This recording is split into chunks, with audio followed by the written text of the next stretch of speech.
Hello everyone, कैसे हैं आप सभी। आई होप अच्छे होंगे। दोस्तों, आज मैं आप लोगों के लिए सेट आज 4 लेकर आया हूं। पिछले बार मैंने सेट 3 करवाया था, आज सेट 4 है। तो चलिए वीडियो शुरू करते हैं। और मैं जो क्वेश्चन बोलूँगा और ऑप्शन पढ़ूँगा तो उसके बीच में थोड़ा सा 1-2 मिनट का समय दूँगा, तो उसमें आप लोगों को कमेंट करना है कि इसका सही उत्तर क्या होगा। तो चलिए वीडियो स्टार्ट करते हैं। उत्तल दर्पण द्वारा बना प्रतिबिंब। ऑप्शन ए में है वास्तविक तथा सीधा होता है, वास्तविक तथा उल्टा होता है, काल्पनिक तथा सीधा होता है ऑप्शन सी में, और ऑप्शन डी में हो जाएगा काल्पनिक तथा उल्टा होता है। बताइए इसका ऑप्शन क्या चीज़ होगा। अगर आप इसका ऑप्शन दीजिएगा तो आपका रिवाइज भी हो जाएगा और आपको प्रैक्टिस भी हो जाएगा कि आपका सही उत्तर लग रहा है या नहीं। इसका सही उत्तर हो जाएगा ऑप्शन सी, काल्पनिक तथा सीधा होता है उत्तल दर्पण द्वारा बना प्रतिबिंब। अगला प्रश्न है कि गोलीय दर्पण की फोकस दूरी उसकी वक्रता त्रिज्या की। ऑप्शन ए में है आधी होती है, ऑप्शन बी में है दुगुनी होती है, ऑप्शन सी में तिगुनी होती है और ऑप्शन डी चौथाई होती है। तो बताइए इसका सही उत्तर क्या होगा। तो इसका सही उत्तर हो जाएगा ऑप्शन ए, आधी होती है। गोलीय दर्पण की फोकस दूरी उसकी वक्रता त्रिज्या की आधी होती है। चलिए अगला प्रश्न है कि हजामत बनाने के लिए किस दर्पण का व्यवहार किया जाता है।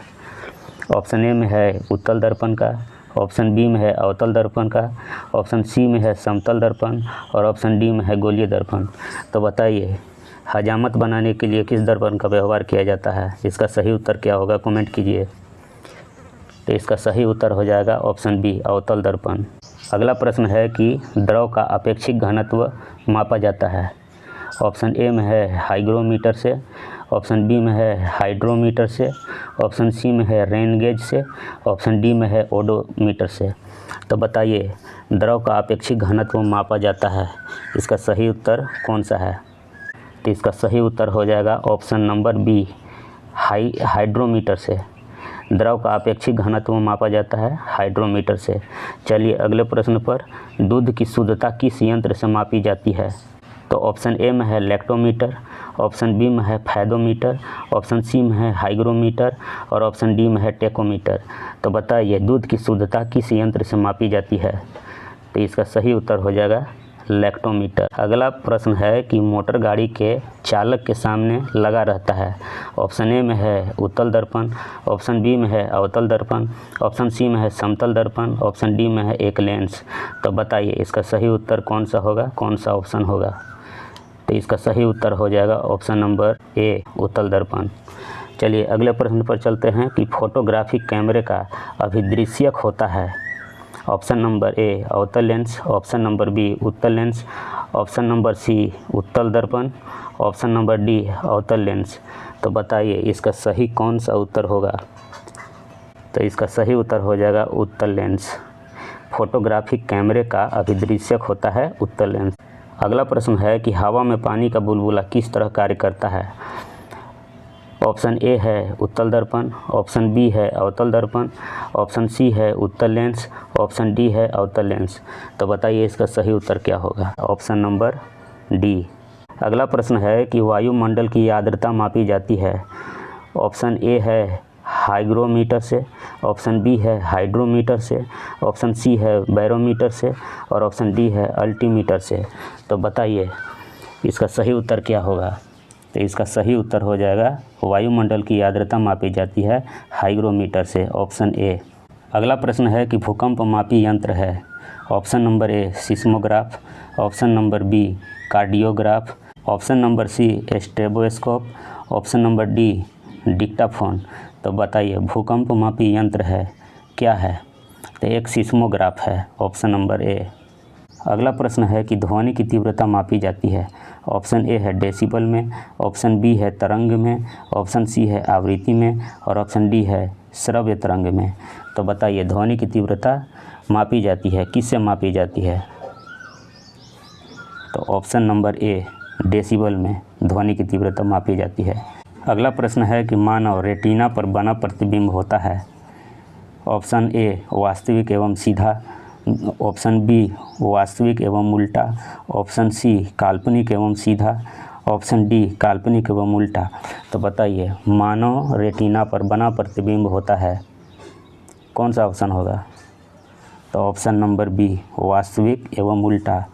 अगला प्रश्न है कि जब कोई वस्तु को दो समानांतर समतल दर्पण के बीच रखी जाती है तो बने हुए प्रतिबिंब की संख्या होती है। ऑप्शन ए 2, ऑप्शन बी अनंत, ऑप्शन सी 5, ऑप्शन डी 1। बताइए कि जब कोई वस्तु को दो समानांतर समतल दर्पण के बीच रखी जाती है तो बने हुए प्रतिबिंब की संख्या कितनी होती है? तो इसका ऑप्शन कौन सा होगा बताइए? तो इसका सही उत्तर हो जाएगा ऑप्शन नंबर बी अनंत हो जाएगा। अगला प्रश्न है कि हृदय की गति सुनने के लिए किस यंत्र का प्रयोग किया जाता है? Option A gyroscope, option B sextant, option C stethoscope और ऑप्शन डी स्ट्रेबोस्कोप। तो बताइए हृदय की गति सुनने के लिए किस यंत्र का प्रयोग किया जाता है? इसमें कौन सा ऑप्शन होगा, कौन सा उत्तर होगा? तो इसका सही उत्तर हो जाएगा ऑप्शन नंबर सी स्टेथोस्कोप। अगला प्रश्न है कि वायुमंडलीय दाब की माप की जाती है, किसमें माप की जाती है वायुमंडलीय दाब? ऑप्शन ए है लेक्टोमीटर से, ऑप्शन बी है मैनोमीटर से, ऑप्शन सी है ओडोमीटर से और ऑप्शन डी है बैरोमीटर से। तो बताइए इसका सही उत्तर कौन सा होगा? तो इसका सही उत्तर हो जाएगा बैरोमीटर से, ऑप्शन नंबर डी। अगला प्रश्न है कि सरल सूक्ष्मदर्शी में वस्तु को रखा जाता है। ऑप्शन ए में है लेंस और प्रकाश केंद्र के बीच, ऑप्शन बी है फोकस के बाहर, ऑप्शन सी है वक्रता केंद्र पर और ऑप्शन डी है अनंत पर। तो बताइए इसका सही उत्तर कौन सा होगा? तो इसका सही ऑप्शन हो जाएगा ऑप्शन नंबर ए। दोस्तों यह जो प्रश्न है ग्रुप डी के लिए अति महत्वपूर्ण है और आपका जो एग्ज़ाम होने वाला है ग्रुप डी का उसमें यह बहुत ही सहयोगी होगा। तो इस वीडियो को पूरा देखिए और अपनी जानकारी को बढ़ाइए जिससे आपके एग्ज़ाम में कोई दिक्कत ना हो, क्योंकि ग्रुप डी में ऐसा ही प्रश्न पूछता है और एनटीपीसी में रेलवे का कोई भी एग्ज़ाम में पूछता है प्रश्न। अगला प्रश्न है कि वनस्पति तेलों से कृत्रिम घी बनाने में किस उत्प्रेरक का प्रयोग किया जाता है? ऑप्शन ए प्लेटिनम चूर्ण, ऑप्शन बी लौह चूर्ण, option C nickel, option D गर्म एल्यूमिना। बताइए वनस्पति तेलों से कृत्रिम घी बनाने में किस उत्प्रेरक का प्रयोग किया जाता है? इसमें कौन सा ऑप्शन होगा? तो निकिल का प्रयोग किया जाता है, ऑप्शन सी। अगला प्रश्न है कि अमोनिया गैस बनाने की हैबर विधि में किस उत्प्रेरक का प्रयोग किया जाता है? ऑप्शन ए है लौह चूर्ण, ऑप्शन बी है क्यूप्रिक क्लोराइड, ऑप्शन सी है प्लेटिनम चूर्ण और ऑप्शन डी है निकिल। बताइए इसका सही उत्तर क्या होगा? तो इसका सही उत्तर हो जाएगा ऑप्शन नंबर ए लौह चूर्ण। अगला प्रश्न है कि अवतल दर्पण में वस्तु का प्रतिबिंब दर्पण के पीछे काल्पनिक, सीधा तथा वस्तु से बड़ा बनता है जब वस्तु होती है ऑप्शन ए अनंत पर, ऑप्शन बी फोकस पर, ऑप्शन सी ध्रुव पर और ऑप्शन डी फोकस और ध्रुव के बीच। बताइए इसका सही उत्तर क्या होगा? तो इसका सही उत्तर हो जाएगा ऑप्शन डी फोकस और ध्रुव के बीच होता है। अगला प्रश्न है कि रक्त का दाब किस यंत्र से मापा जाता है? ऑप्शन ए है पायरोमीटर, ऑप्शन बी है स्फिग्नोमैनोमीटर, ऑप्शन सी है गैल्वेनोमीटर और ऑप्शन डी है एनीमोमीटर। बताइए रक्त का दाब किस यंत्र से मापा जाता है? कौन सा ऑप्शन होगा? तो इसका हो जाएगा ऑप्शन नंबर बी स्फिग्नोमैनोमीटर। अगला प्रश्न है कि ट्रांसफार्मर का क्रोड बना होता है। ऑप्शन ए नर्म लोहा का, ऑप्शन बी निकिल का, ऑप्शन सी तांबा का और ऑप्शन डी स्टेनलेस स्टील का। तो बताइए ट्रांसफार्मर का क्रोड बना होता है, कौन सा ऑप्शन होगा? इसका सही उत्तर हो जाएगा नर्म लोहा का, ऑप्शन ए। अगला प्रश्न है कि ट्रांसफार्मर किस सिद्धांत पर आधारित है? ऑप्शन ए चुंबकीय प्रेरण के सिद्धांत पर, ऑप्शन बी विद्युतीय चुंबकीय प्रेरण के नियम पर, ऑप्शन सी स्व प्रेरण के सिद्धांत पर और ऑप्शन डी इनमें से कोई नहीं। तो बताइए इसका सही उत्तर क्या होगा? तो इसका सही उत्तर हो जाएगा विद्युत चुंबकीय प्रेरण के नियम पर। अगला प्रश्न है कि ट्रांसफार्मर प्रयुक्त होता है ऑप्शन ए एसी को डीसी में बदलने के लिए, ऑप्शन बी डीसी को एसी में बदलने के लिए, ऑप्शन सी डीसी वोल्टेज में उपचयन या अपचयन करने के लिए या ऑप्शन डी एसी वोल्टेज में उपचयन या अपचयन करने के लिए। तो बताइए इसका सही उत्तर क्या होगा। तो इसका सही उत्तर हो जाएगा ऑप्शन डी, एसी वोल्टेज में उपचयन या अपचयन करने के लिए ट्रांसफार्मर प्रयुक्त होता है। अगला प्रश्न है कि व्हीटस्टोन ब्रिज का व्यवहार किसे मापने में किया जाता है। ऑप्शन ए में है विभवांतर बल का, ऑप्शन बी में है धारा का, ऑप्शन सी में है प्रतिरोध का, ऑप्शन डी आवेश का। बताइए व्हीटस्टोन ब्रिज का व्यवहार किसे मापने में किया जाता है। तो इसका सही उत्तर हो जाएगा ऑप्शन सी, प्रतिरोध का। अगला प्रश्न है कि पानी के अंदर ध्वनि सुनने का यंत्र कहलाता है। Option A audiometer, option B audiophone, option C hydrometer और ऑप्शन डी हाइड्रोफोन। बताइए पानी के अंदर ध्वनि सुनने का यंत्र क्या कहलाता है। तो इसका सही उत्तर हो जाएगा option D, hydrophone, option number D. अगला प्रश्न है कि लाउडस्पीकर में ऊर्जा परिवर्तन होता है। ऑप्शन ए ध्वनि से यांत्रिक एवं यांत्रिक से विद्युत ऊर्जा में, ऑप्शन बी विद्युत से यांत्रिक एवं यांत्रिक से ध्वनि ऊर्जा में, और ऑप्शन सी ध्वनि से विद्युत एवं विद्युत से ध्वनि ऊर्जा में, और ऑप्शन डी यांत्रिक से ध्वनि ऊर्जा में। तो बताइए इसका सही उत्तर क्या होगा। लाउडस्पीकर में ऊर्जा परिवर्तन होता है, तो इसका सही उत्तर हो जाएगा ऑप्शन नंबर बी, विद्युत से यांत्रिक एवं यांत्रिक से ध्वनि ऊर्जा में। अगला प्रश्न है कि निम्नलिखित में से किस यंत्र में यांत्रिक ऊर्जा वैद्युत ऊर्जा में परिवर्तित होती है। Option A transformer, option B motor, option C विद्युत मापी और ऑप्शन डी डायनेमो। इसका सही ऑप्शन क्या होगा। इसका सही ऑप्शन हो जाएगा option D, dynamo.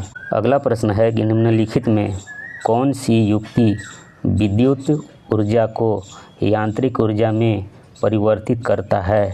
Option A हो जाएगा डायनेमो, ऑप्शन बी हो जाएगा ट्रांसफार्मर, ऑप्शन सी हो जाएगा विद्युत मोटर और ऑप्शन सी हो जाएगा इंडक्टर। बताइए कौन सी युक्ति विद्युत ऊर्जा को यांत्रिक ऊर्जा में परिवर्तित करता है। तो इसका सही उत्तर हो जाएगा ऑप्शन नंबर सी, विद्युत मोटर।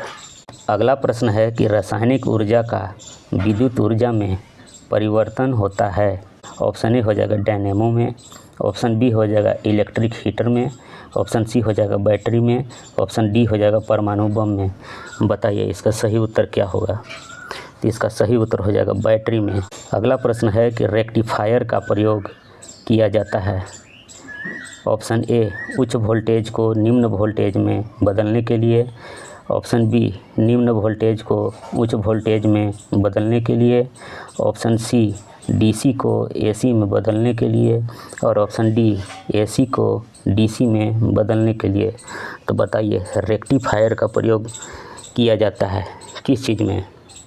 तो इसका सही उत्तर हो जाएगा ऑप्शन नंबर डी, एसी को डीसी में बदलने के लिए रेक्टिफायर का प्रयोग किया जाता है। दोस्तों यह सभी जो प्रश्न हैं आप लोगों के एग्ज़ाम के लिए बहुत ही महत्वपूर्ण है। यह प्रश्न आप लोगों के एग्ज़ाम में ज़रूर से ज़रूर पूछा जा सकता है, इसलिए आप इस वीडियो को पूरा से पूरा देखें, अपनी जानकारी को बूस्ट कीजिए और अपना रिवीजन भी कीजिए कि आपसे कौन कौन सा ऑप्शन सही लगता है या नहीं। एक तरह से आप लोगों का यह टेस्ट भी हो जाएगा और फिर एग्ज़ाम में आप लोगों को कोई दिक्कत नहीं होगा। अगला प्रश्न है कि ट्रांसफार्मर का प्रयोग किया जाता है। ऑप्शन ए केवल एसी में, ऑप्शन बी केवल डीसी में, ऑप्शन सी एसी और डीसी दोनों में, ऑप्शन डी इनमें से कोई नहीं। तो बताइए ट्रांसफार्मर का प्रयोग किया जाता है कौन सा ऑप्शन होगा। तो इसका सही ऑप्शन हो जाएगा ऑप्शन ए, केवल एसी में ट्रांसफार्मर का प्रयोग किया जाता है। अगला प्रश्न है कि टेलीफोन लाइन में प्रवाहित ऊर्जा होती है। ऑप्शन ए ध्वनि ऊर्जा, ऑप्शन बी विद्युत ऊर्जा, ऑप्शन सी रेडियो ऊर्जा और ऑप्शन डी यांत्रिक ऊर्जा। बताइए टेलीफोन लाइन में प्रवाहित ऊर्जा है कौन सा है। तो इसका सही उत्तर हो जाएगा ऑप्शन बी, विद्युत ऊर्जा है। अगला प्रश्न है कि शुष्क सेल में किस तरह की ऊर्जा निहित होती है। ऑप्शन ए यांत्रिक ऊर्जा, ऑप्शन बी वैद्युतिक, ऑप्शन सी रासायनिक, ऑप्शन डी ताप। तो बताइए शुष्क सेल में किस तरह की ऊर्जा निहित होती है, इसका सही उत्तर क्या होगा। तो इसका सही उत्तर हो जाएगा ऑप्शन सी, रासायनिक ऊर्जा। अगला प्रश्न है कि कौन सा यंत्र उच्च एसी वोल्टेज को निम्न एसी वोल्टेज में या निम्न एसी वोल्टेज को उच्च एसी वोल्टेज में बदलता है। ऑप्शन ए हो जाएगा ट्रांसमीटर, ऑप्शन बी हो जाएगा कम्यूटेटर, ऑप्शन सी हो जाएगा अल्टरनेटर और ऑप्शन डी हो जाएगा ट्रांसफार्मर। तो बताइए कौन सा यंत्र उच्च एसी वोल्टेज को निम्न एसी वोल्टेज में या निम्न एसी वोल्टेज को उच्च एसी वोल्टेज में बदलता है। तो बताइए इसका सही ऑप्शन कौन सा होगा। इसका सही ऑप्शन हो जाएगा ट्रांसफार्मर। आप इस चैनल पर बने रहिए ऐसे ही महत्वपूर्ण वीडियो के लिए। अगर आप इस चैनल पर नए हैं तो इस चैनल को सब्सक्राइब, लाइक करें और अपने दोस्तों से इस वीडियो को शेयर करें। धन्यवाद।